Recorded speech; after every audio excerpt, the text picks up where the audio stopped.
Okay. Okay, we're back live, y'all. Okay, make sure. Okay, y'all. Okay, we back live, y'all. Sorry. Okay, technical difficulties. It says video has been moved. Okay, yeah, because I hit that because it was saying it was still live. I don't know what happened, y'all. So okay, thanks for that, Tiffany, because I hit it and it was still saying live when I put it back on here. Okay, it's live now if you want to go back to it.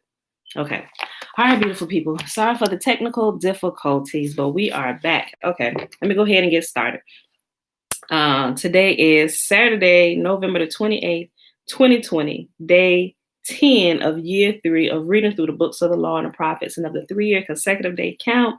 It is day 688. I'm sorry, 680. Today, y'all, we are reading Genesis 28, 29, and 30.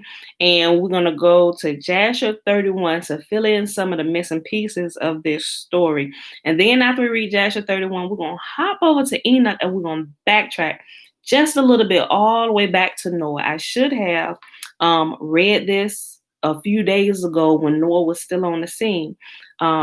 But I forgot about it. So when I was reading it yesterday, I was like, oh, yeah, that's right. I needed to read that. So we're going to read Enoch chapter, which is the last chapter in the book of Enoch. That's Enoch 105, y'all. Okay, so it's going to answer a few questions for us. So let's go ahead. Let me pull up the reading for today. Close this. All this stuff popping up. Okay, nope. Exit. Okay. Move that over here. It's right here. Okay.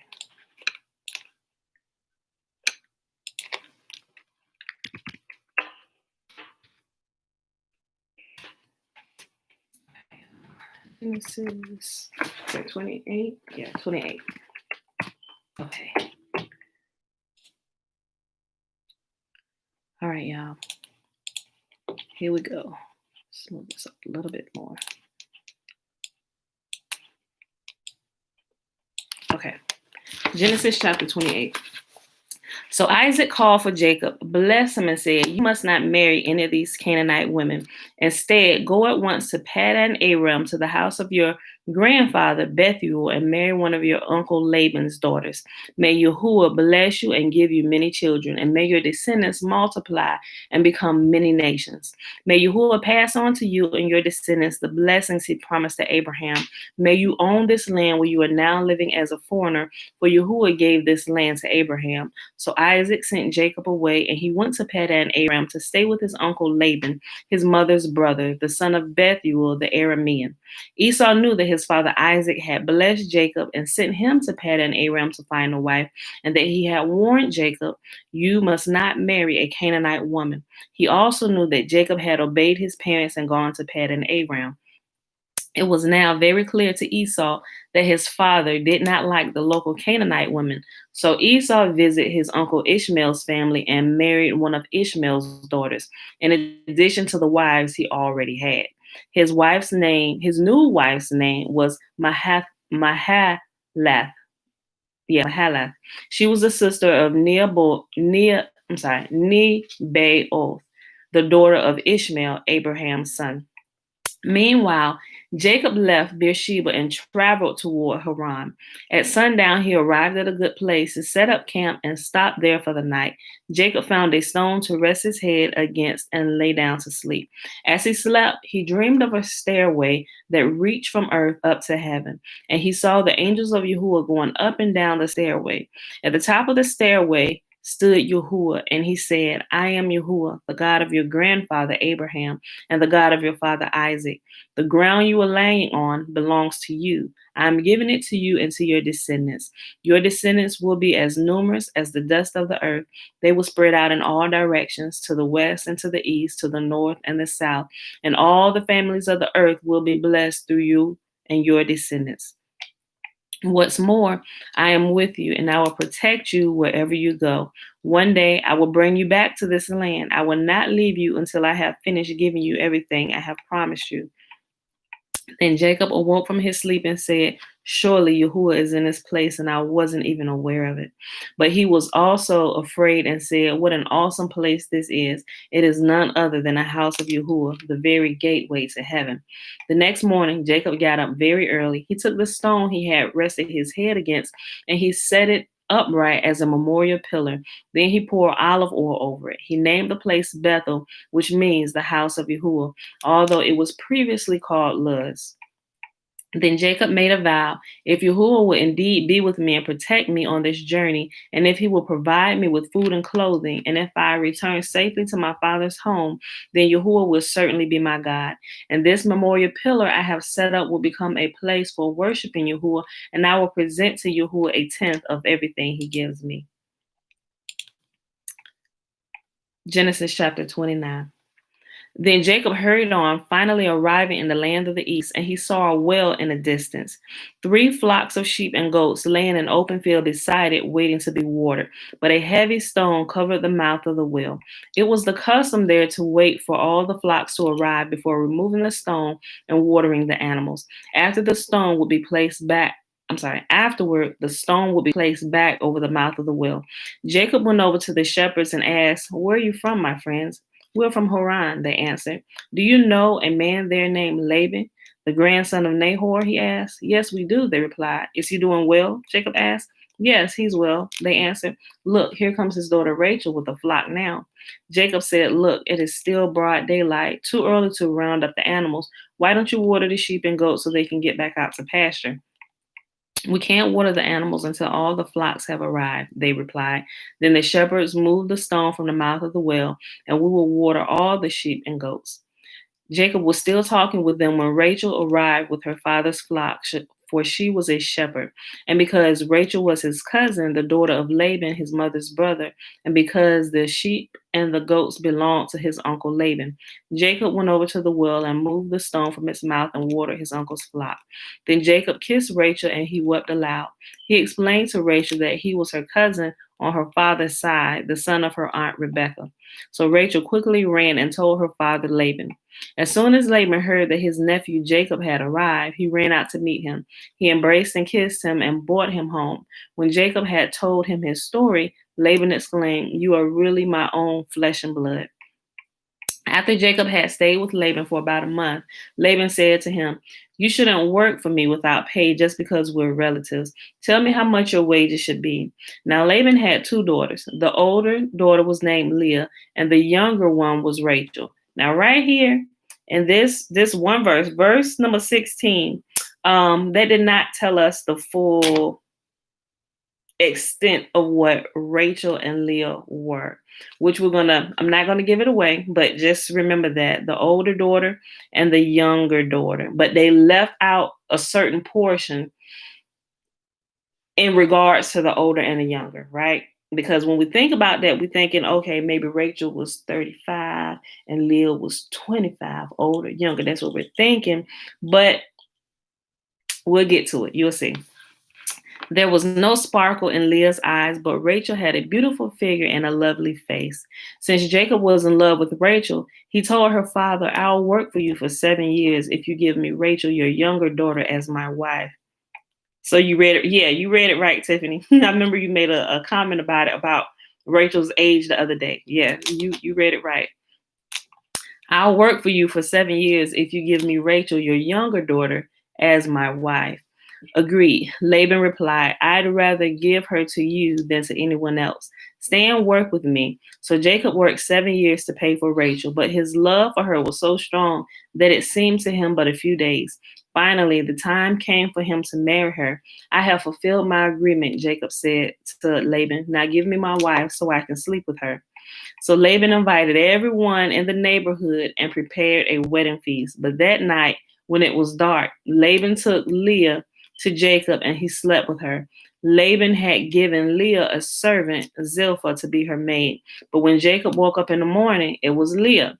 "What have you done to me?" Jacob raged at Laban. "I worked 7 years for Rachel. Why have you tricked me?"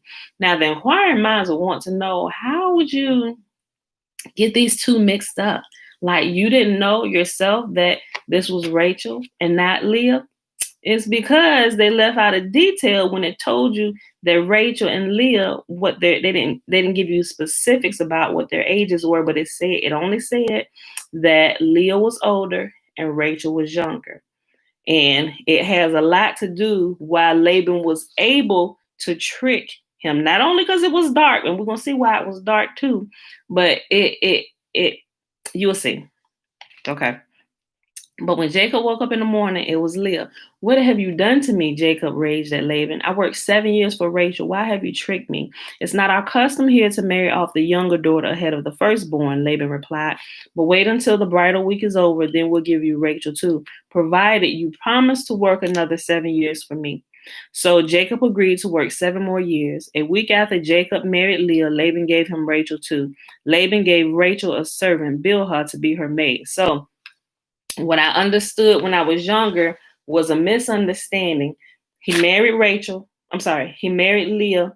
Then he promised to work for Laban another 7 years for Rachel, but he gave him Rachel a week after he married Leah.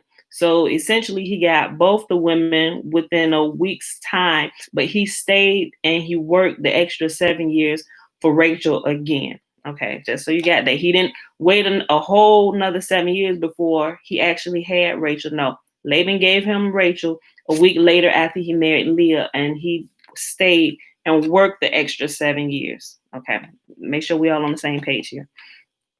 So Jacob agreed to work 7 more years. A week after Jacob married Leah, Laban gave him Rachel too. Laban gave Rachel a servant, Bilhah, to be her maid. So Jacob slept with Rachel too, and he loved her much more than Leah. Then he stayed and worked for Laban the additional 7 years. And it tells us right here. But if you never read that, at least from my personal experience by hearing this story in church, I'm like, man, he had to wait a whole 7 years. But if you read it, it even tells you in here that a week later, Rachel became his too. And he stayed and worked that extra promised 7 years. All right. When Yahuwah saw that Leah was unloved, he enabled her to have children, but Rachel could not conceive. So Leah became pregnant and gave birth to a son. She named him Reuben, for she said, Yahuwah has noticed my misery, and now my husband will love me. Yeah, Trina said, I always thought he worked 7 more years first. Nope, he didn't. He promised to work 7 more years. And a week later, after he married Leah, 7 days later, then he had Rachel too. And he stayed and worked them extra 7 years that he promised. She soon became pregnant again and gave birth to another son. She named him Simeon, for she said, Yahuwah heard I was unloved, and he has given me another son. Then she became pregnant a third time and gave birth to another son. His name was Levi, for she said, surely this time my husband will feel affection for me, since I have given him 3 sons. Once again, Leah became pregnant and gave birth to another son. She named him Judah, for she said, now I will praise Yahuwah. And then she stopped having children. Now, for some woman, hold on. Now, for a woman where it says she was unloved, she sure was popping Jacob a lot of children, won't she? Jacob said he loved Rachel, but now he was going in there to to conversate with Leah. I'm just saying. Okay, last chapter, y'all. Genesis chapter 30. Then we're gonna hop over to Jasher 31. I'm gonna be good today, y'all. Hold on. Genesis 30. When Rachel saw that she wasn't having any children for Jacob, she became jealous of her sister. Now, keep in mind how all this has happened, because these black folk, so it wasn't just, oh yes, master, go ahead and sleep with your first wife. It wasn't none of that. Y'all know how folk be acting. When Rachel saw that she wasn't having any children for Jacob, she became jealous of her sister. She pleaded with Jacob, give me children or I'll die. Then Jacob became furious with Rachel. Am I God? He asked. He's the one who has kept you from having children. Then Rachel told him, take my maid Bilhah and sleep with her. Now this is the first time. Well, no, I'm sorry. I stand corrected. This is not the first time we see this, because we know grandma was doing the same thing. She pulled the same shenanigans with granddaddy, Abraham, right? So what we would call this today, by the wife actually agreeing to this is what we would call today being a type of surrogate mother where I know in the medical field, they're not actually going to have sex with them person. They just extract the sperm and implant it into the womb of another woman. And she's a surrogate and carries the child and gives the child back to the couple, but that's what Hagar, she thought she could do it, but then she was like, no, sis, I can't do this. Abraham, my man too. And that's when grandma got pissed, send away this servant woman and her child. This contract is broken, but it's the same. It's sort of like the same thing, So, but what they were saying, okay, take my maid and the child that you have with her, since I can't have children, she's going to bear it, and we're going to take the child and we're going to raise it. Essentially, that's what he was doing. Right. He likes some. Let me tell you. Okay. It says here that Leah had weak eyes, but it also left out. We will see the details, right? Because when they told us about their age, they forgot to tell us something else. She was just as beautiful as Rachel was. And I really understand about why I said she has weak eyes. I don't know. Maybe, I don't know. Maybe the color was different or something. I don't know. But it said Leah had weak eyes, but Rachel didn't. But both of these women was bad. That's why Jacob was, that's why Leah got more children. I'm telling you, hold on. We're going to see in a second. Hold on, let me finish reading this. Yeah, grandma was fire, Alicia. Okay. Then Rachel told him, take my maid Bilhah and sleep with her. She will bear children for me, and through her I can have a family too. So Rachel gave her servant Bilhah to Jacob as a wife, and he slept with her. Bilhah became pregnant and presented him with a son. Rachel named him Dan, for she said, Yahuwah has vindicated me. He has heard my request and given me a son. Then Bilhah became pregnant again and gave Jacob a second son. Rachel named him Naphtali, for she said, I have struggled hard with my sister and I am winning. I'm like, I'm mad y'all think this is a game. Sis, Rachel, you got a problem with me. Your real problem should be with Daddy. Go talk to him. He the one that started all this crap, right? Rachel named him Naphtali, for she said, I have struggled hard with my sister and I am winning. Meanwhile, Leah realized she wasn't getting pregnant anymore. So she took her servant, Zilpah, and gave her to Jacob as a wife. Soon Zilpah presented him with a son. Leah named him Gad, for she said, how fortunate I am. Then Zilpah gave Jacob a second son. Leah named him Asher, for she said, what joy is mine. Now the other women will celebrate with me. One day, during the wheat harvest, Reuben found some mandrakes growing in the field and brought them to his mother, Leah.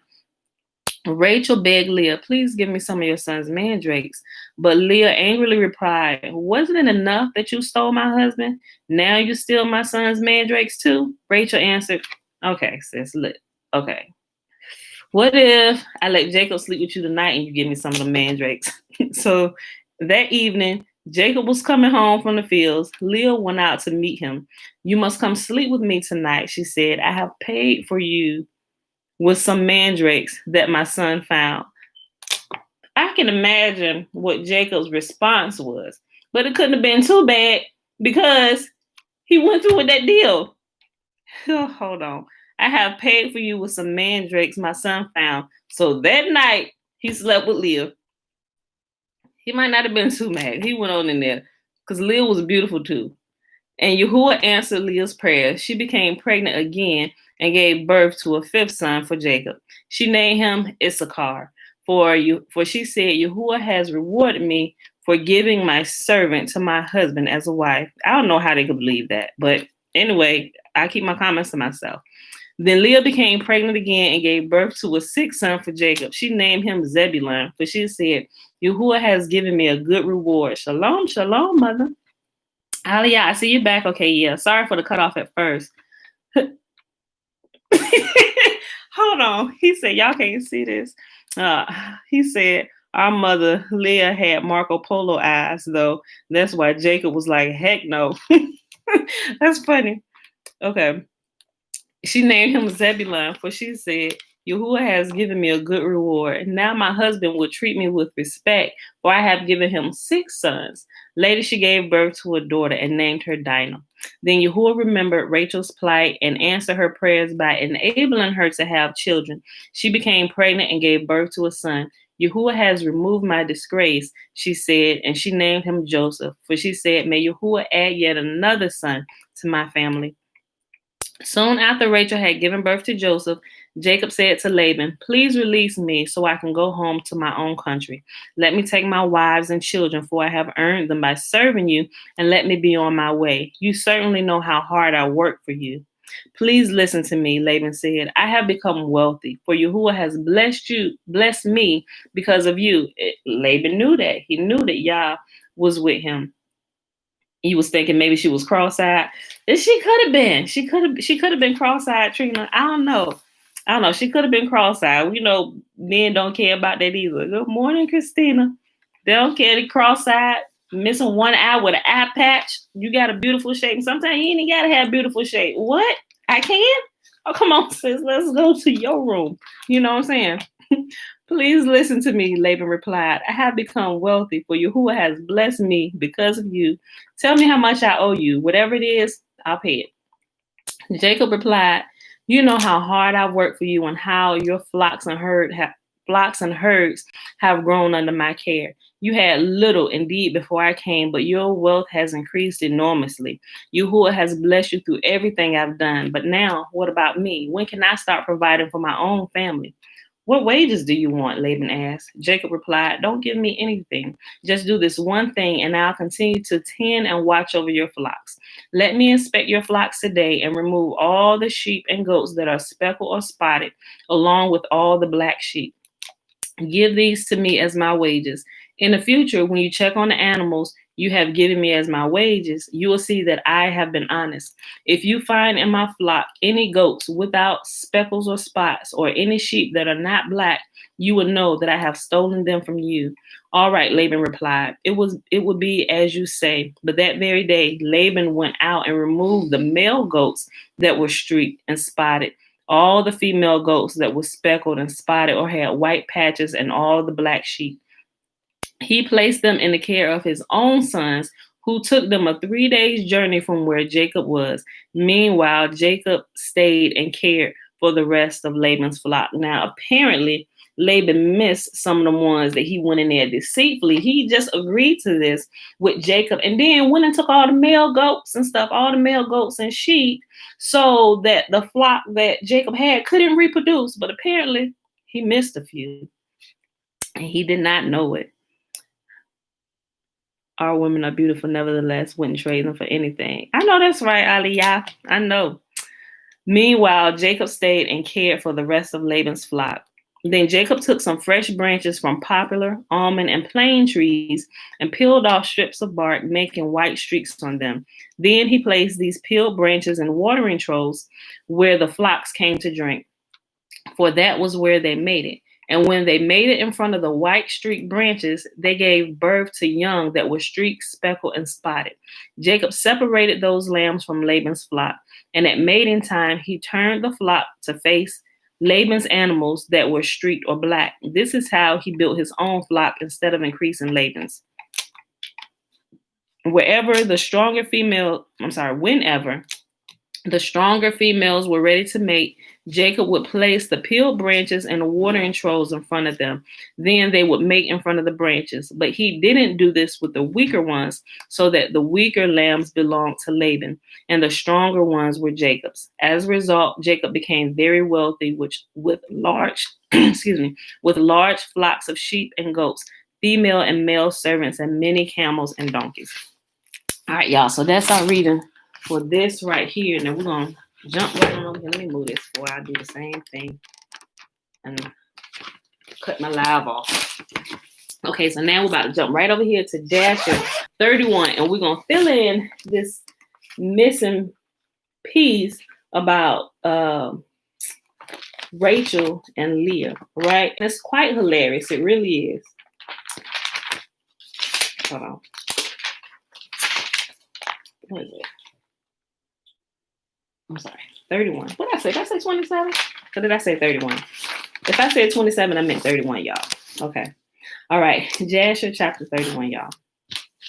And in the 7th year Jacob's service which he served Laban was completed. And Jacob said unto Laban, give me my woman, for the days of my service are fulfilled. And Laban did so. And Laban and Jacob assembled all the people of that place, and they made a feast. And in the evening, Laban came to the house, and afterward Jacob came there with the people of the feast. And Laban extinguished all the lights that were in the house. So it could have been dark outside, but Laban also turned off all the lights in the house. That's what it just said. Laban extinguished all the lights that were in the house. So now we know he's about to start some shenanigans. So pay attention to the details of what happened here on how he could have possibly tricked Jacob. Listen.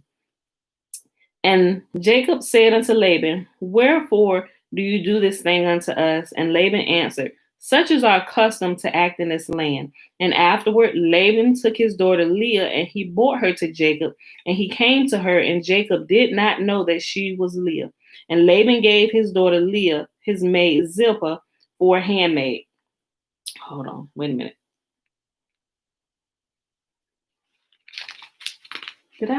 Hold on, I think I may have. Hold on, y'all. I want to make sure I didn't skip over that part where hold on, y'all. I just want to make sure.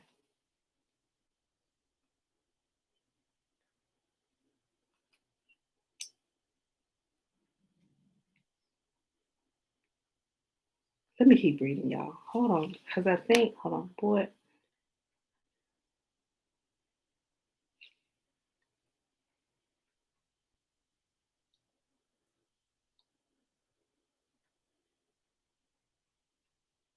Okay, maybe I didn't skip over it. Hold on.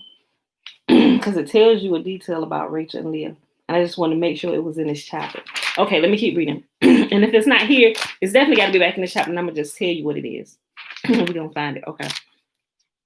And Laban extinguished all the lights that were in the house. And and Jacob said unto Laban, wherefore do you do this thing unto us? And Laban answered, such is our custom to act in this land. And afterward, Laban took his daughter Leah, and he brought her to Jacob, and he came to her, and Jacob did not know that she was Leah. And Laban gave his daughter Leah, his maid Zilpah, for a handmaid. And all the people at the feast knew what Laban had done. Listen, all the people at the feast knew. The age part is a few chapters earlier. Okay, hold on, y'all. Let me see. Let me read this first. Abraham. Okay, so it has to be in the previous chapter because this goes back here to Abimelech. Hold on. Hold on, y'all. I just want to make sure. I know right here. Hold on. Let me just read this.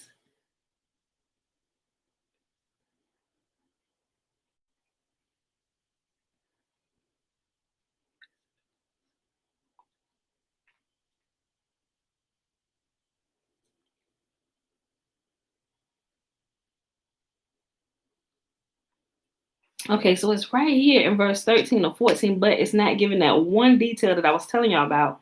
That's why I'm thinking it. Hold on. I know it's in here.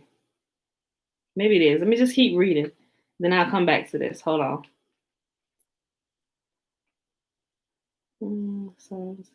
Okay, let me keep reading. And I'm going to tell you. And if I don't find it, I'm going to tell you what it was. I'm going to find it so you guys can read it. Okay. And Laban gave his daughter Leah, his maid Zilpah, for a handmaid. And all the people at the feast knew what Laban had done to Jacob, but they did not tell the thing to Jacob. And all the neighbors came that night to Jacob's house, and they ate and drank and rejoiced and played before Leah upon timbrels with dances. And they responded before Jacob, hey, Leah, hey, Leah. So they sang in a song, right? Remember, it's not Rachel that's in here, it's Leah. And all the people knew it was Leah, right? And they was even singing the song, hey, Leah, hey, Leah. And Jacob heard their words, but did not understand their meaning. But he thought such might be their custom in this land. So although the people didn't tell him, hey, the data didn't just switch them out on you, and they didn't tell him, but they were singing it in a song, but he still didn't pick it up because it said Jacob didn't understand the words of the song. They telling him indirectly ain't Rachel. This is Leah. Okay. And Jacob heard I'm gonna go back. And all the neighbors came that night to Jacob's house, and they ate and drank and rejoiced and played before Leah upon timbrels and with dances. And they responded before Jacob, Hey Leah, hey Leah. And Jacob heard their words, but did not understand their meaning. But he thought such might be their custom in this land. And the neighbors spoke these things before Jacob during the night, and all the lights and all the lights that were in the house of Laban that night had been extinguished. And in the morning, when the daylight appeared, Jacob turned to his woman, and he saw, and behold, it was Leah that had been lying in his bosom. And Jacob said, Behold, now I know what the neighbors said last night. Hey Leah, they said, and I knew it not. So he immediately knew that they was trying to tell him when he heard them say, Hey Leah, hey Leah. And Jacob called unto Laban and said unto him, What is this that you did unto me? Surely I served you for Rachel, and why did you deceive me and did not give why did you deceive me and did give me Leah? And Laban answered Jacob, saying, Not so is it done in our place to give the younger before the elder now. Therefore you desire to take her sister likewise. Take her unto you for the service which you will serve me for another 7 years. And Jacob did so. And he also took Rachel for a woman, and he served Laban 7 years more. And Jacob also came to Rachel, and he loved Rachel more than Leah. And Laban gave her his maid Bilhah for a handmaid. And when Yahuwah saw that Leah was hated, Yahuwah opened her womb, and she conceived and bore Jacob 4 sons in those days. And these are their names: Reuben, Simeon, Levi, and Judah. And afterward she left bearing. And at the time Rachel was bearing, she had no offspring, and Rachel envied her sister Leah. And when Rachel saw that she bore no children to Jacob, she took her handmaid Bilhah, and she bore Jacob 2 sons, Dan and Naphtali. And when Leah saw that she had left bearing, she also took her handmaid Zilpah, and she gave her to Jacob for a woman. And Jacob also came to Zilpah, and she also bore Jacob 2 sons, Gad and Asher. And Leah again conceived and bore Jacob in those days 2 sons and 1 daughter. And these are their names: Issachar, Zebulun, and their sister Dinah. And Rachel was still barren in those days. And Rachel prayed unto Yahuwah at that time, and she said, O Yahuwah, remember me and visit me, I beseech you, for now my man will cast me off, for I have borne him no children. O Yahuwah, hear my supplication before you and see my affliction, and give me children like one of the handmaids, that I may no more bear my reproach. And Yahuwah heard her and opened her womb. And Rachel conceived and bore a son, and she said, Yahuwah has taken away my reproach. And she called his name Joseph, saying, May Yahuwah add to me another son. And Jacob was 91 years old when she bore him. At that time, Jacob's mother, Rebekah, sent her nurse Deborah, the daughter of Uz, and two of Isaac's servants unto Jacob. And they came to Jacob to Haran, and they said unto him, Rebekah has sent us to you, that you shall return to your father's house to the land of Canaan. And Jacob hearkened unto them in this which his mother had spoken. Okay, hold on, because I don't think it's going to give it right here. So let me just go ahead and tell you what it was. Okay, the reason why he could be tricked, and Tiffany, I don't know if you found the exact part where it tells you where it was. In here, okay, he went to the house. Okay, so he was able to Laban was able to trick Jacob because Rachel and Leah were twins. Rachel came out after Leah did, but they were the same age, and it says that they both had beautiful shapes. They were beautiful. Or maybe it was in Jubilees. I'm gonna find it, y'all, but it tells you that part. I'm gonna copy and paste it so you can read it word for word, because I was going back and forth between Jubilees and Jasher, because Jubilees and Jasher tells the same stories, but Jasher expands it more than Jubilees, and even Jubilees expands the beginning more than Genesis. So I want to make sure y'all read that. But that's how he was able to trick Jacob, because they looked identical, but you could tell them apart. And the reason why you could tell them apart is because Rachel had strong eyes and Leah had weak eyes, whatever that means. And like I said, I don't understand what it meant by Leah had weak eyes, but they were twins and they were beautiful. And it talked about both of their shapes. They both had beautiful shapes, which was probably why she kept popping them children, even though it says that she wasn't loved, but Rachel was loved. So I'm gonna find that part for y'all. Tiffany, if you find it for me, please post it in there so I can copy all the verses where it's talking about that so everybody can read it. But if you don't find it, I'm definitely gonna find it when we get done, and I'm gonna post it either way, y'all. Okay, so let's go back here. Okay, verse 24 of Jasher 31. At that time, the other 7 years which Jacob served Laban for Rachel were completed. And it was at the end of 14 years that he had dwelt in Haran that Jacob said unto Laban, Give me my women and send me away that I may go to my land. For behold, my mother did send unto me from the land of Canaan that I should return to my father's house.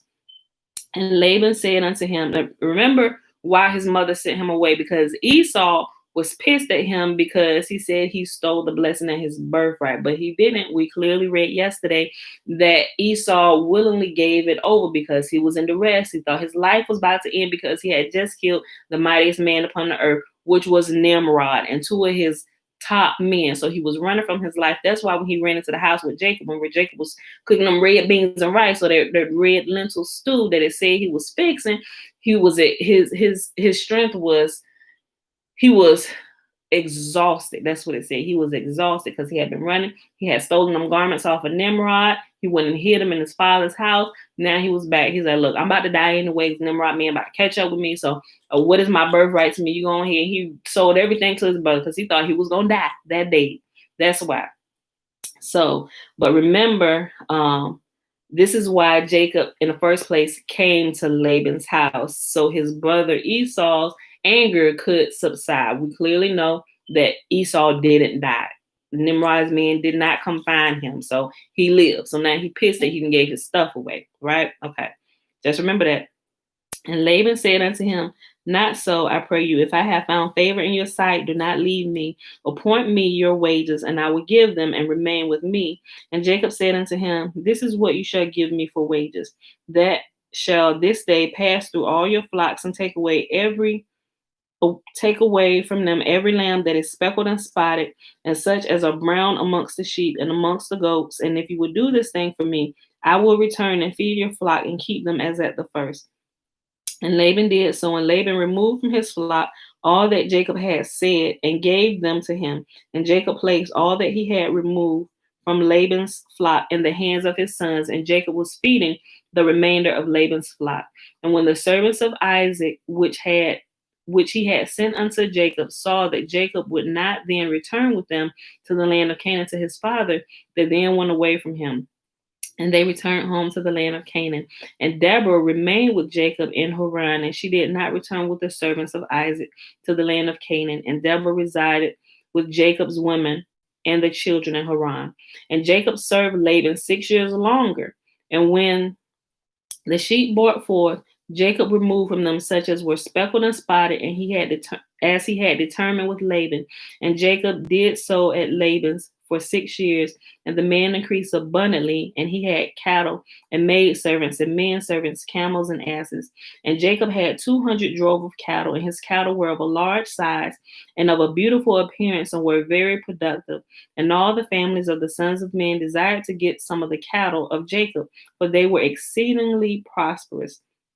And many of the sons of men came to procure some of Jacob's flock, and Jacob gave them a sheep for a manservant or a maidservant, or an ass or a camel, or whatsoever Jacob desired from them, they gave him. And Jacob obtained riches and honor and possessions by means of these transactions with the sons of men, and the children of Laban envied him of this honor. And in the course of time, he heard the words of Laban's son, saying, Jacob has taken away all that was our father's, and of that which is of our father's has he acquired all this glory. No, he didn't.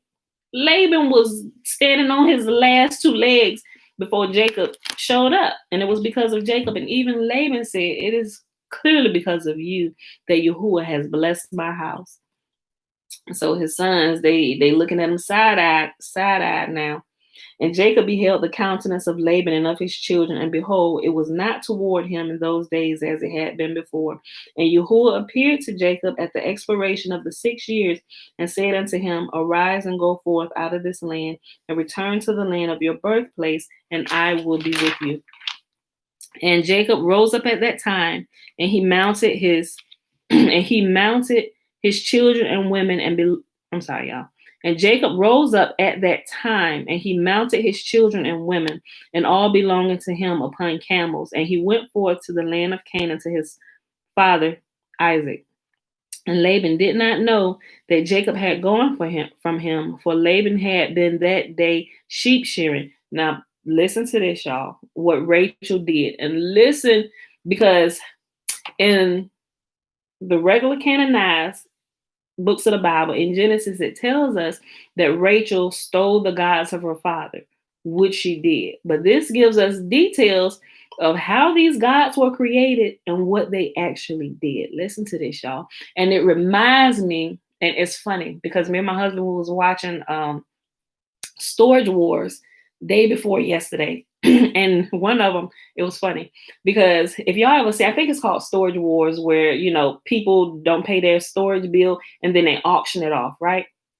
So in this one particular one of the guys, it's always the same people. Well, not always the same, but it's different people showing up. But one of the guys that's always up there purchasing stuff, purchasing the storage units, this time he brought a psychic with him, and a couple of other guys like, man, we sick of your crap, you doing all this. And so what they'll do, they'll unlock the storage before the auction starts. They say you get 5 minutes, you can't go in, you can't touch anything, all you can do is just look. We're going to open it for 5 minutes, and then the bidding is going to start, right? So they'll lift it up for 5 minutes and they're going to close it. So you got to pay attention. You can't go in. But what this one guy did, he bought a psychic this time. And they was up there when they lifted it up. The psychics was there, like, and I'm sitting there laughing. I'm like, look at this crap. I'm like, okay, let's see what they're going to come up with, right?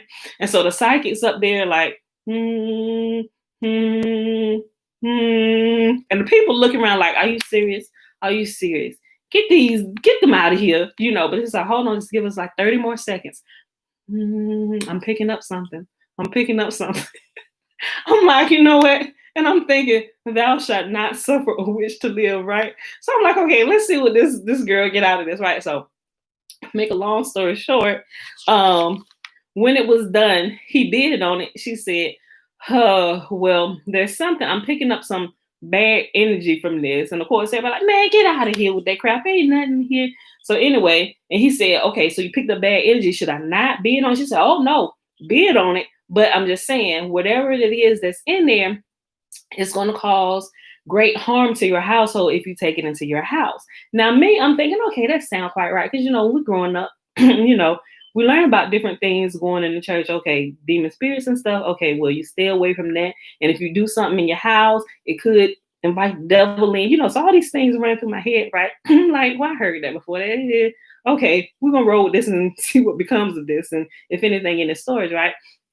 So he said, so should I not, or should I bid on it? She said, oh yeah, bid on it. But whatever this is in here, just don't take it in your house.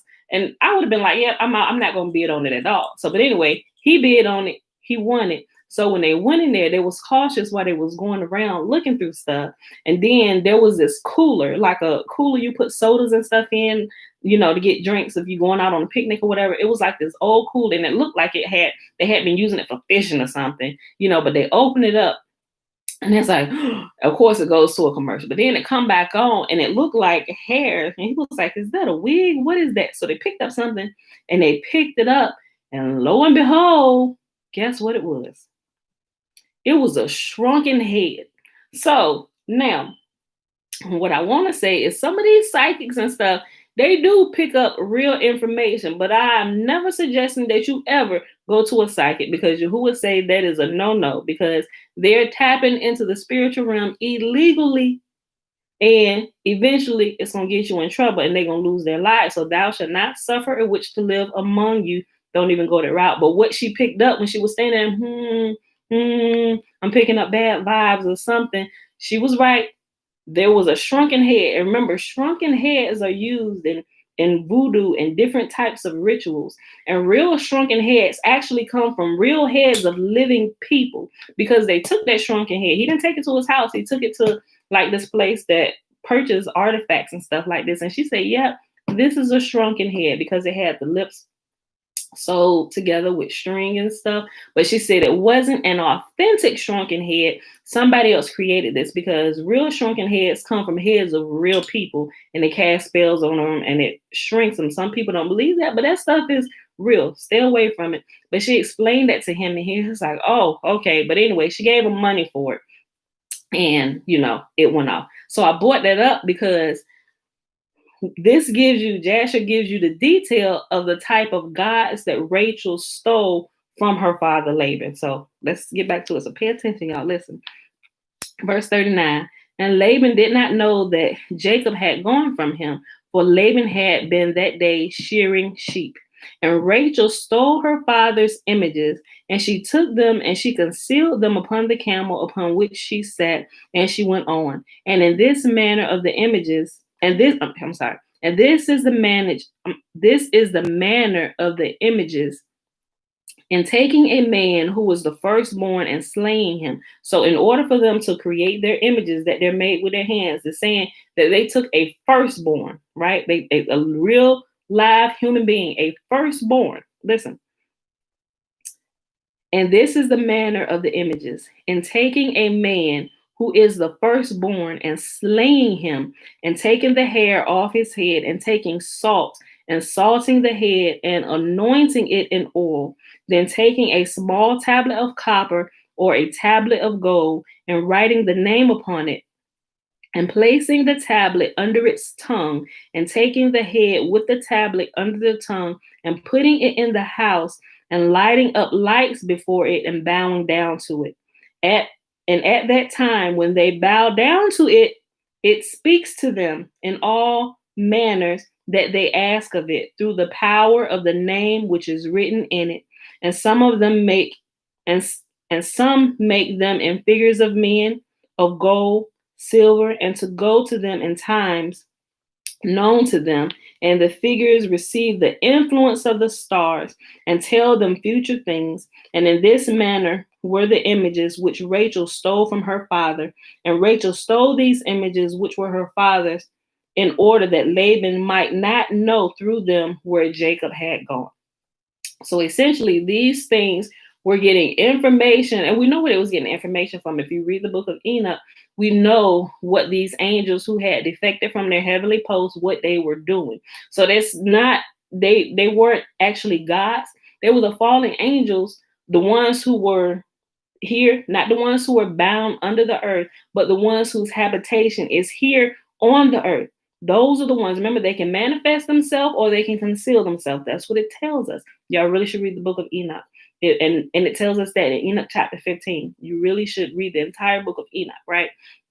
And it tells us this. So a lot of these things where you get like half-baked teachings in church, you can get the full understanding. That's why I said, don't throw all the teachings out. Don't throw the baby out with the bathwater, because some things they taught you right, but some things were half-baked and they didn't give you a full understanding. So you got to read the missing pieces so you can understand fully what was happening here, what's going on.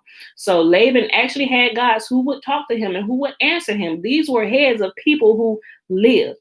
And the spirits who were here, that are bound here to the earth, who can conceal or make themselves known, is the spirits who were, let's just say, speaking through these dead heads of the men, the gods that they created, right? Okay, now that we understand that.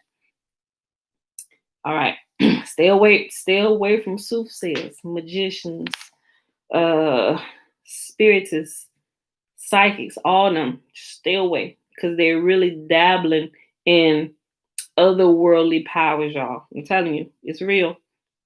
And Laban came home, and he asked concerning Jacob and his household, and he was not to be found.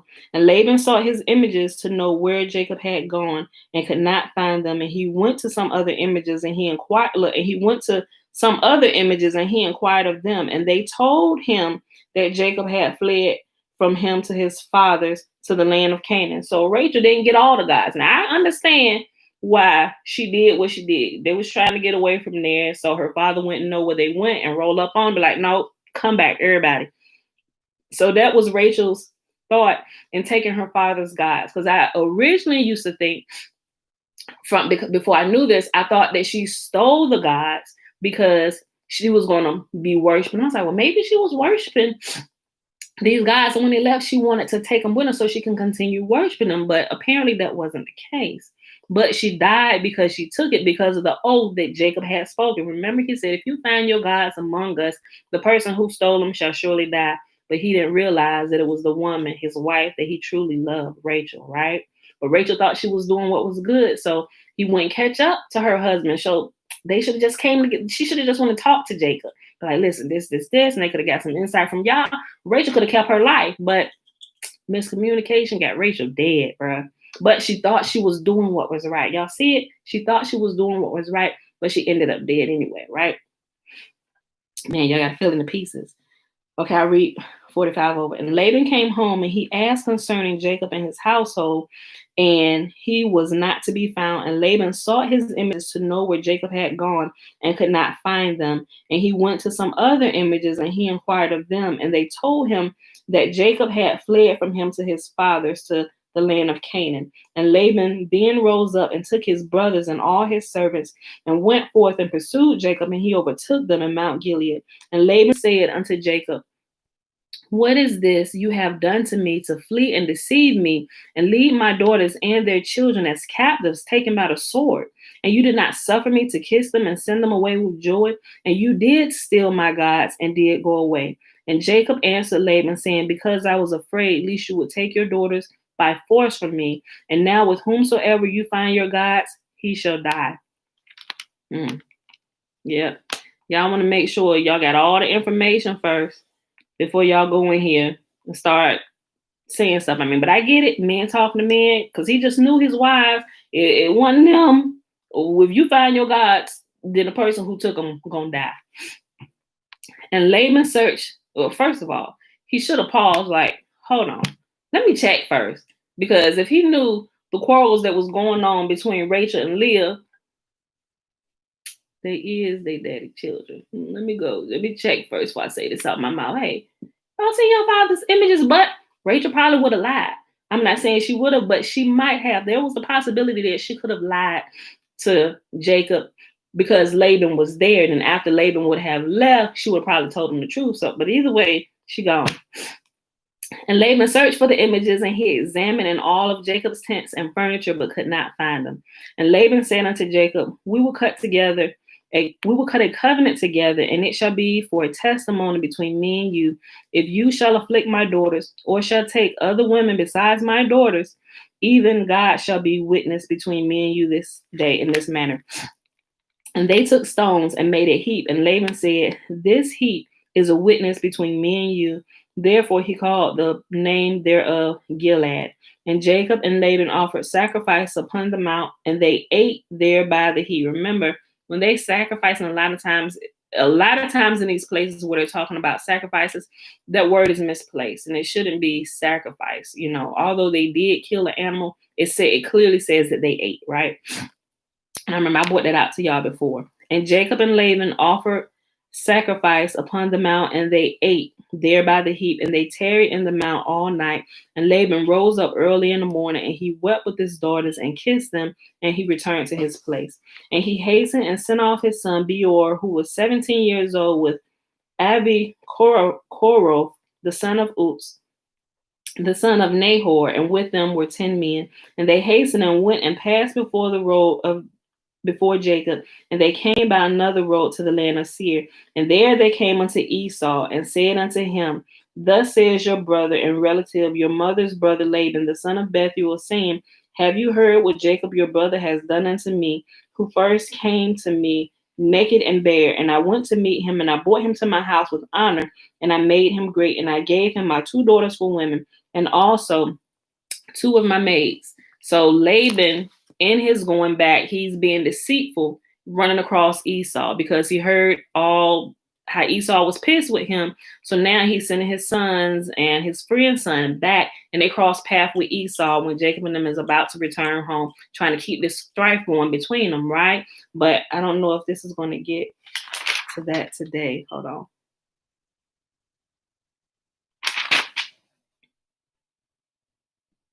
We'll just keep reading. We'll see. Okay. And I gave him 2 of my daughters for women, and also 2 of my maids. And Yahuwah blessed him on my account, and he increased abundantly. You see what this? You see how he just changed his words to being Laban being two-faced. Laban clearly told Jacob, "I have been blessed on your account. Yahuwah blessed me because of you, Jacob." And now he's sending his son and the other kids back, and they're crossing paths with Esau, and they telling him that Yahuwah blessed Jacob because of Laban. Listen to this. And Yahuwah blessed him on my account, and he increased abundantly and had sons and daughters and maidservants. He also an immense stock of flocks and herds and camels and asses, also silver and gold in abundance. And when he saw that his wealth increased, he left me while I went to shear my sheep, and he rose up and fled in secrecy. And he lifted his women and children upon camels, and he led away all his cattle and property, which he acquired in my land. And he lifted up his countenance to go to his father Isaac, to the land of Canaan. He did not suffer me to kiss my daughters and their children, and he led my daughters as captives, taken by the sword. And he also stole my gods, and he fled. And now I have left him in the mountain of the brook of Jabbok, him and all belonging to him. He lacks nothing. If it be your wish to go to him, go then, and there you will find him, and you can do unto him as your soul desires. And Laban's messengers came and told Esau all those things. And Esau heard all the words of Laban's messengers, and his anger was greatly kindled against Jacob. And he remembered his hatred, and his anger burned within him. And Esau hastened and took his children and his servants and the souls of his household, being 60 men. And he went and assembled all the children of Seir, the Kori, and their people, being 340 men, and took all this number of 400 men with drawn swords. And he went unto Jacob to smite him. And Esau divided this number into several parts, and he took 60 men of his children and servants and the souls of his household as one head, and gave them in the care of Eliphaz, his oldest son. Yeah, Alicia said it's the lies for me. I'm telling you. Laban gonna get his though for exactly what he just did. We read later that Laban dies because of this thing right here, how he set Jacob up. It says that in Jasher. And the remaining heads he gave to the care of the 6 sons of Seir, the Kori, and he placed every man over his generations and children. And the whole of this camp went as it was, and Esau went amongst them towards Jacob, and he conducted them with speed. And Laban's messengers departed from Esau and went to the land of Canaan, and they came to the house of Rebekah, the mother of Jacob and Esau. And they told her, saying, "Behold, your son Esau has gone against his brother Jacob with 400 men." Like, y'all just set this up. Now you run. Okay, let me keep reading.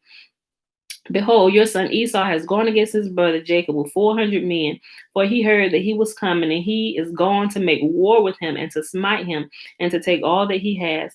And Rebekah hastened and sent 72 men from the servants of Isaac to meet Jacob on the road. For she said, "Perchance Esau may make war in the road when he meets him." And these messengers went on the road to meet Jacob, and they met him in the road of the brook on the opposite side of the brook Jabbok. And Jacob said when he saw them, "This camp is destined to me from Yahuwah." And Jacob called the name of that place Machanaim. And Jacob knew all his father's people, and he kissed them and embraced them and came with them. And Jacob asked them concerning his father and mother, and they said, "They are well." And these messengers said unto Jacob, "Rebekah your mother has sent us to you, saying, I have heard, my son, that your brother Esau has gone forth against you on the road with a man from the children of Seir and Kori. And therefore, my son, hearken to my voice and see with your counsel what you will do." Now, mind you, Jacob has been in Laban's land for a very long time. So when these people came back up to Esau, Esau had, his anger had subsided. But when Laban's men, came and told him this, he just got pissed off all over again, And so now and his mama heard of it, and his mama was the one that sent him away in the first place, telling Isaac, "Listen, we should send him this way, boom, boom, boom, so he can get a wife," trying to sweet talk Isaac so she can get him out there. And that's what she meant. Remember in here where it says, go to my uncle Laban's house, for why should I lose you both in one day? It tells us, you got to go back a little bit. It tells us, in here in Jasher, it tells you that when she said that, "Why should I lose you both in one day?" she was talking about losing both Esau and Jacob. Remember, Esau and Jacob were twins, right? They were born at the same time, and she's She said that if they begun to fight, they may kill each other. So why should I lose you both in one day? You should go to my brother's house, Laban, your uncle. Go there. So that's why I say y'all got to fill in these missing pieces. So some of this ambiguous talk here in this Canaanite 66 books, you can understand it, right? Okay. And therefore, my son, hearken to my voice and see with your counsel what you will do. And when he comes up to you, supplicate him and do not speak rashly to him, and give him a present from what you possess and from what Yahuwah has favored you with. And when he asks you concerning your affairs, conceal nothing from him. Perhaps he may turn his anger against you, and you thereby save your soul, you and all belonging to you. For it is your duty to honor him, for he is your older brother. And remember, even though it says the same thing about Jacob and Esau, how one was older and one was younger, but they were twins. It was the same way that they talked about Leah and Rachel. I'm gonna post that in there for y'all. But Esau was the older, Jacob was the younger. That's how they refer to them, but they were born at the same time. They were twins. For he is your elder brother. And when Jacob heard the words of his mother, which the messengers had spoken to him, Jacob lifted up his voice and wept bitterly, and did as his mother then commanded him. And that, y'all, we're going to pick up the rest of this tomorrow. So y'all going to see what happens, how Jacob cries out to Yah about him now knowing that Esau is pissed with him again, and he's on his way there. We're going to see some supernatural things happen from the time Esau travels to the road to the time he gets to Jacob. I think that should not have been taken out. If that had been left in, we would get the bigger picture and how powerful Yah is and how he fights for us when we cry out to him. Okay, so that's it for that today. And like I said in the beginning, I want to jump over and I'm going to read something that I should have read earlier when we were talking about Noah, just so we can fill in a couple places. So this is not going to take that long. It's only 27 verses. We're going to the last chapter of Enoch, which is Enoch chapter 5. Okay, remember, Yahuwah had told them the flood was coming. But remember, even from Adam and Eve knew that a flood was coming, right? So all of them, all up until the time of Noah, everybody had been hearing about this because Yahuwah first told Adam and Eve about it. So, all right, Enoch chapter 5. After a time, my son Methuselah, remember, Methuselah is the son of Enoch, the one who Yahuwah took, remember, but he didn't take him immediately. We read about, did we read it? We read about, yeah, we did. We read about how Enoch was with them and was teaching them, and he reigned over the sons of men, I think it was 243 years, right? Where he was going back and forth, teaching them the ways of Yah. Okay, listen. After a long time, my son Methuselah took a woman for his son Lamech. She became pregnant by him and brought forth a child, the flesh of which was white as snow. And if you ever hear people talking about, I think Noah was albino, this is where they get it from, because they have read Enoch chapter 105. This is where that comes from. She became pregnant by him and brought forth a child, the flesh of which was as white as snow and red as a rose, the hair of whose head was white like wool and long, and whose eyes were beautiful. When he opened them, he illuminated all the house like the sun. The whole house was abounded with light. And when he was taken from the hand of the midwife, Lamech his father became afraid of him.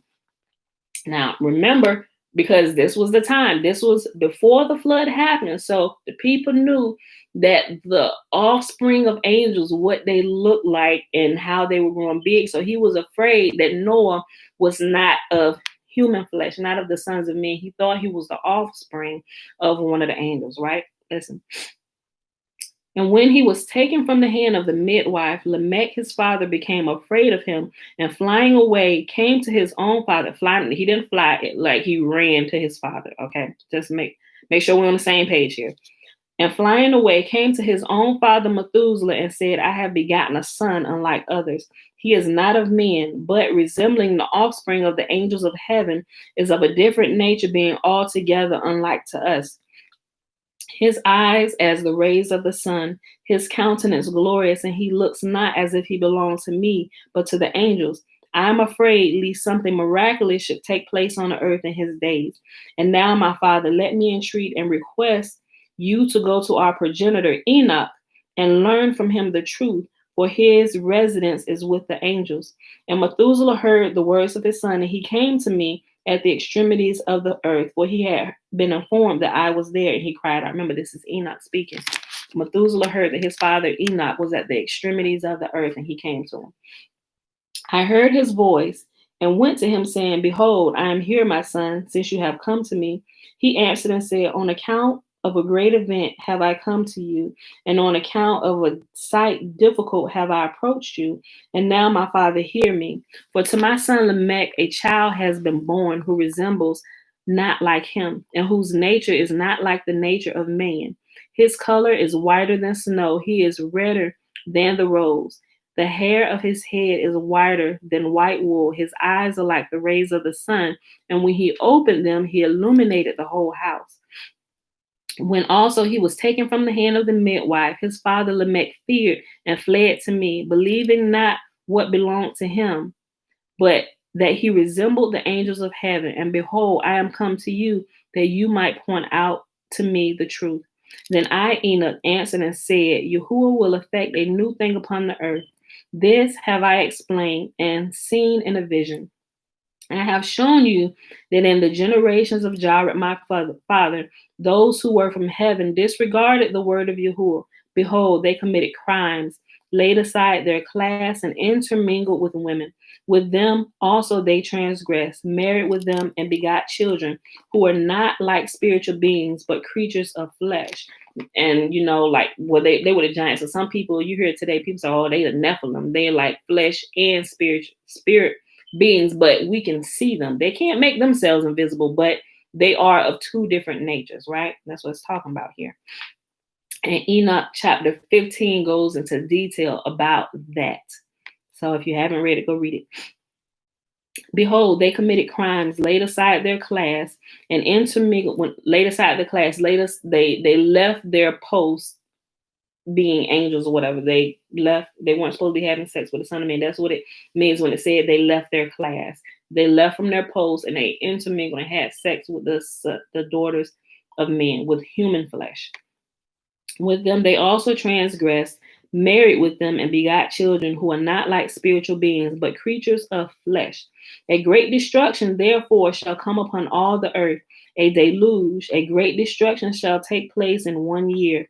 This child which is born to your son shall survive on the earth, and his 3 sons shall be saved with him. Now, mind you, Noah was just a baby at this point. Enoch knew, because Yahuwah had revealed to him everything that was going to happen, even through our days up until the day of judgment, what's going to happen here. So he already knew that Noah would have 3 children, right? This child which is born to your son shall survive on the earth, and his 3 sons shall be saved with him. When all mankind who are on the earth shall die, he shall be saved. And his posterity shall beget on the earth giants, not spiritual, but carnal. Upon the earth shall a great punishment be inflicted, and it shall be washed from all corruption. Now therefore inform your son Lamech that he who is born is his child in truth, and he shall call his name Noah. For he shall be to you a survivor. He and his children shall be saved from the corruption which shall take place in the world, from all the sin and from all the iniquity which shall be consummated on the earth in his days. Listen. Afterwards shall greater impiety take place than that which had been before consummated on the earth. For I am acquainted with holy mysteries, which Yahuwah himself has discovered and explained to me. So he said, even after the flood, even greater wicked things, greater impiety is going to happen on the earth, right? So we had the flood to wash away all the corruptness, the wickedness. But he said, even after that, it's going to get worse, which Yahuwah himself has discovered and explained to me, and which I have read in the tablets of heaven. In them I saw it written that generation after generation shall transgress until a righteous race shall arise. And I believe that's our time now. Those of us who are returning back to Yahuwah's law, statutes, and commands, those things that Enoch was teaching to the sons of men, that Shem was teaching to the sons of men, to keep the ways of Yah. That's what it says. It tells us that back in Jubilees, that when this generation, this race of people will begin to return to Yah. Okay. In them I saw it written that generation after generation shall transgress until a righteous race shall arise, until transgression and crime perish from off the earth, until all goodness come upon it. And now, my son, go tell your son Lamech that the child which is born in his child is truth, and that there is no deception. So go ahead and let him know his wife wasn't cheating. That is his baby. He is the baby's father. He the baby daddy. That the child which is born in his child, that the child which is born is his child in truth, and that there is no deception. When Methuselah heard the word of his father Enoch, who had shown him every secret thing, he returned with understanding, and he called the name of that child Noah, because he was to console the earth on account of all its destruction. Another sefer which Enoch wrote for his son Methuselah, and for those who should come after him, and guard their purity of conduct in the latter days. You who have labored shall wait in those days until the evildoers be consummated, and the power of the guilty be annihilated. Wait until sin pass away, for their names shall be blotted out of the holy sephirim, or out of the holy scrolls, or out of the holy books. Remember, the sephir is a writing, it's a book, it's a scroll. This is a sephir, right? That's why it's called sephir. It simply means book, a scroll, something that we write in. Wait until sin pass away, for their name shall be blotted out of the holy sephirim. Their seed shall be destroyed, and their spirits slain. They shall cry out and lament in the invisible waste, and in the bottomless fire shall they burn. There I perceive, as it were, a cloud which could not be seen through, for from the depth of it I was unable to look upwards. I beheld also a flame of fire blazing brightly, and, as it were, glittering mountains whirled around and agitated from side to side. Then I inquired of the holy angels who was with me, and said, what is splendid? For it is not heaven, but a flame of fire alone which blazes, and the clamor of exclamation of woe and of great suffering. He said, there, into that place which you behold, shall be thrust, shall be thrust the spirits of sinners and blasphemers, of those who shall do evil, and who shall pervert all which Yahuwah has spoken by the mouth of the prophets, all which they ought to do. For respecting these things there shall be writings and impressions above in heaven, that the angels may read them and know what shall happen both to sinners and to the spirits of the humble, to those who have suffered in their bodies, but have been rewarded by Yahuwah, who have been injuriously treated by wicked men, who have loved Yahuwah, who have been attached to neither gold nor silver, nor to any good thing in the world, but have given their bodies to torment, to those who from the period of their birth have not been covetous of earthly riches, but have regarded themselves as a breath passing away. Such has been their conduct, and much has Yahuwah tried them, and their spirits have been found pure, that they might bless his name. All their blessings have I related to you in a sefer, and he has rewarded them, for they have been found to love heaven with an everlasting aspiration. While they have been trodden down by wicked men, they have heard from them revelings and blasphemies, and have been ignominiously treated, or badly treated. I'm sure that's what that means. While they were blessing me. And now will I call the spirits of the good from the generation of light, and will change those who have been born in darkness, who have not in their bodies been recompensed with glory, as their belief may have merited. I will bring them into the splendid light of those who love my holy name, and I will place each of them on a throne of glory his own, and they shall beat rest during unnumbered periods. Righteous is the judgment of Yahuwah, for to the believing shall he give belief in the habitations of uprightness. They shall see those who have been born in darkness, unto darkness shall be cast, while the righteous shall be at rest.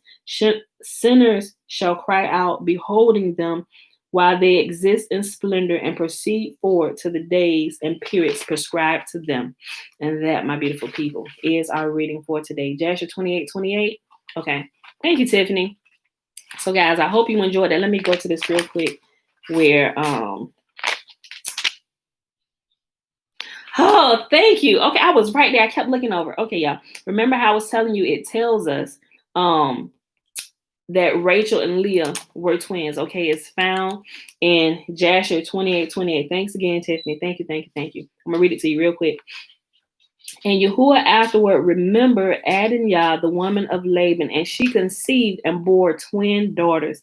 And Laban called the names of his daughters, the name of the elder Leah, and the name of the younger Rachel. And those people came and told these things to Rebekah, and Rebekah rejoiced greatly that Yahuwah had visited her brother and that he had begotten children. So it's found there. Okay. All right, y'all. So yeah, read all that when you get a chance, and it goes into a little more detail. But that was our reading for today, beautiful people. That was Genesis 28, 29, and 30. I gave you a couple different stories about a real life scenario with a guy who has 6 wives, and all 6 of them about 7, 8 months pregnant. They did a whole little photo shoot. I thought that was good to share with you, seeing that we read about Leah and Rachel today and all of their children that they was having back and forth and giving their maid servants to Jacob and stuff. So that was Genesis 28, 29, and 30. We read Jasher 31, which filled in the details of everything that was happening with them. And we also just read Enoch. And we read that because I said I should have read that before while we were still with Noah, but I wanted to just backtrack a little bit so we can get that if you guys have never read it. But when you get a chance, please read the entire book of Enoch, So that's it, y'all. So let's go ahead and do the blessing, which is found in Numbers. Let me put this over here. Numbers chapter 6. All right, y'all. Remember the first 21 verses is the Nazarite vow. Number 6. And the last few verses, 22 through 27, is the blessing. Okay. All right, beautiful people. And Yahuwah spake unto Moses, saying, Speak unto Aaron and unto his son, saying, On this wise you shall bless the children of Israel, saying unto them, May Yahuwah bless us and keep us. May Yahuwah make his face to shine upon us and be gracious unto us. May Yahuwah lift up his countenance upon us and give us his peace. And they shall put my name upon the children of Israel, and I will bless them. All right, beautiful people. I love y'all. Thanks for hanging out with me today here at my post as we stand it faithfully. I'll see y'all Monday morning. Tomorrow we rest. All right, y'all. Love y'all. Bright and early, 7:15 a.m. Eastern Standard Time, Monday morning. Peace.